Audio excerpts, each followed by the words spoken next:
What's up, everyone? Today is January the 9th, and it is Wendy's and my 39th wedding anniversary. And I thought it would be appropriate, those of you who are married or want to be married, how to have a long and strong marriage. I'm going to give you 7 secrets to a long and strong marriage that have worked for us, and some of them might work for you. Number 1, cultivate cheerfulness. Being serious all the time is a real burden on a marriage, and we try to be as playful as we possibly can. Our pet names for each other are almost too foolish to mention on the air here, and we continue to change them, modify them, make fun of each other, make fun of ourselves, and try to keep things light. That's number 1. Number 2, my wife and I had a favorite TV show when we lived in Germany, Schwarzwald Klinik. And the main doctor in Schwarzwald Klinik and his wife were having problems. And she suggested, maybe we need to talk and work these things through. And he said to her something I'll never forget. Rather than talking about a relationship, why don't we just have one? And there's something to seeing your marriage as a project, not a problem to be solved. Something to do, put some action into it, do things together, have a relationship, and not just talk about it all the time. That's number 2. Number 3, the best book on marriage I have ever read, and I have presided at hundreds of weddings, is a book called His Needs, Her Needs. Marriage is not rocket science. If you get a B or a C grade-wise in meeting each other's basic marital needs, your marriage will go the distance. You don't have to be perfect.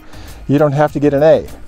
But you do have to know what your partner, what your spouse's basic marital needs are. And so many marriages, the people don't even know what each other's needs are. And to be able to tell your spouse, these are my top 2 or 3 marital needs, and would you please get a B or C in meeting them, that goes a long way. Our grandparents' generation had a very low divorce rate because they understood these things. Our parents' generation had a very high divorce rate because they lost sight of it, assuming that the other person has the same needs you do, which is almost never true.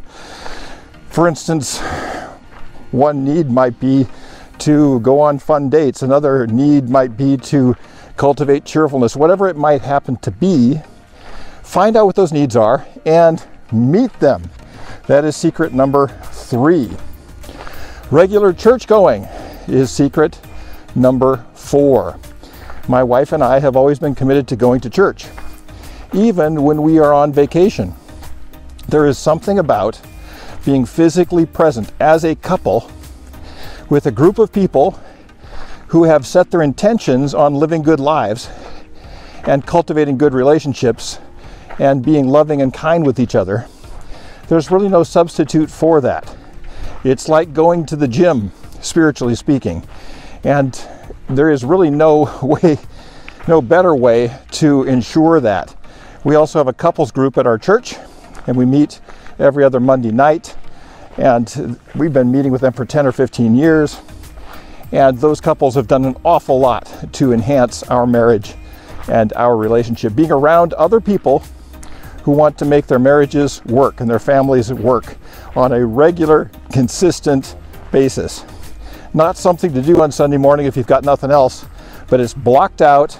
That's what we do. That's who we are. That's a part of our marriage. 4. Number 5, financial wisdom.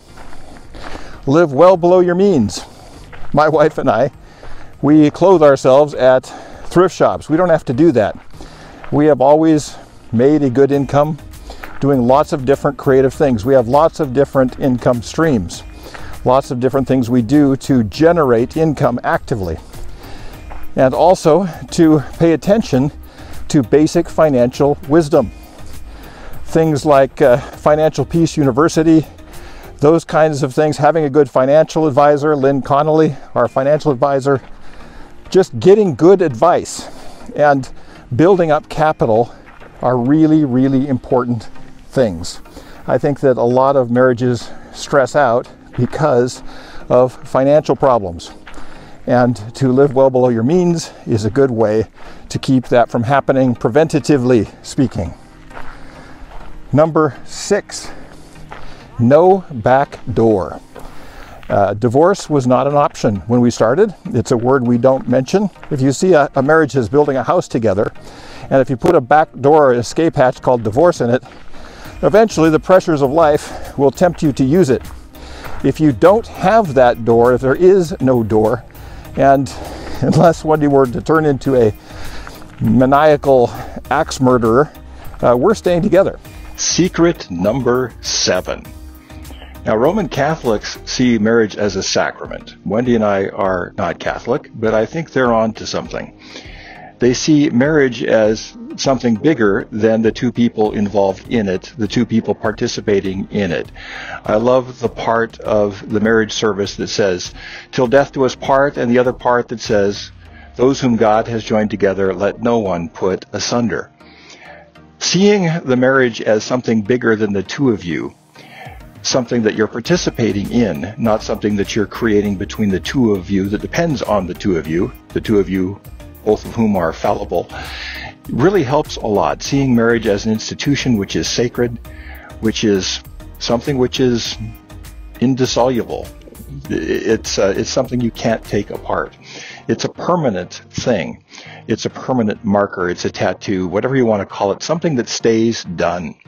And that's just been such a great way of looking at marriage. If you see the marriage as coming out of the two of you, well, the two of you make mistakes, and eventually that bond can be broken by mistakes you make. But those mistakes don't have to be fatal if you see marriage as something bigger than yourself. So that's the 7 secrets for a long and strong marriage. Number 1, cultivate a cheerful and playful atmosphere. Number 2, as in Schwarzwaldklinik, see a relationship as something to have, not just as something to talk about. His needs, her needs, identify each other's basic needs, and do a pretty good job of meeting them.